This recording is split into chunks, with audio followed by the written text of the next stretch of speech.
सांस जो मैंने पढ़ा उस नाते और उसकी जमानत पर मैं कह सकता हूं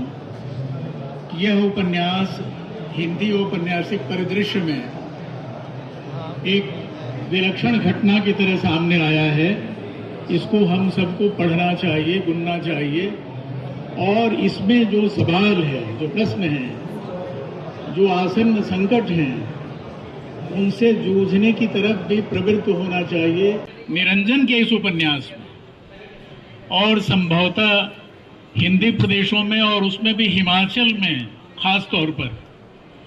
किस तरह से समाज बदला है, युवा किस तरह से नशे की ओर बढ़ रहे हैं, किस तरह से गांव कस्बे में आमूल चूल परिवर्तन आ रहा है, पुरानी संस्कृति का विलोप हो रहा है,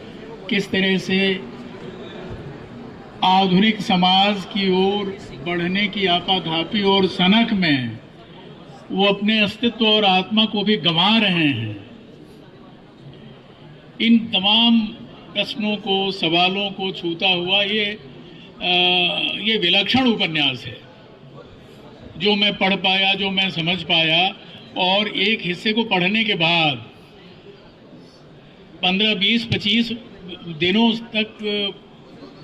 एक अजीब सी खुमारी बनी रही और एक डर बना रहा कि हम कहाँ जा रहे हैं, किस समय में जा रहे हैं, हमारा कितना कुछ उसमें बचेगा और उस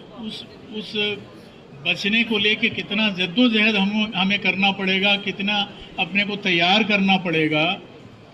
इन तमाम परिस्थितियों से मैं 20-25 दिनों तक लगातार जूझता रहा। जो सवाल मनुष्य के अस्तित्व से जुड़ा हुआ सवाल होता है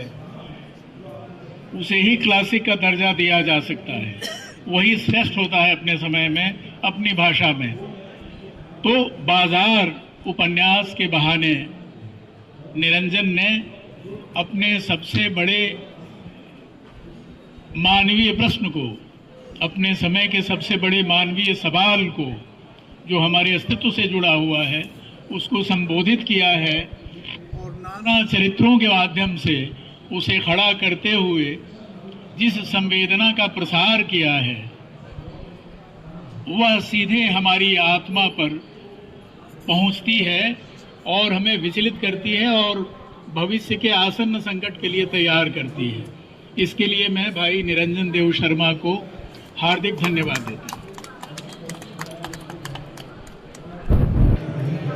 धन्यवाद जोशी जी।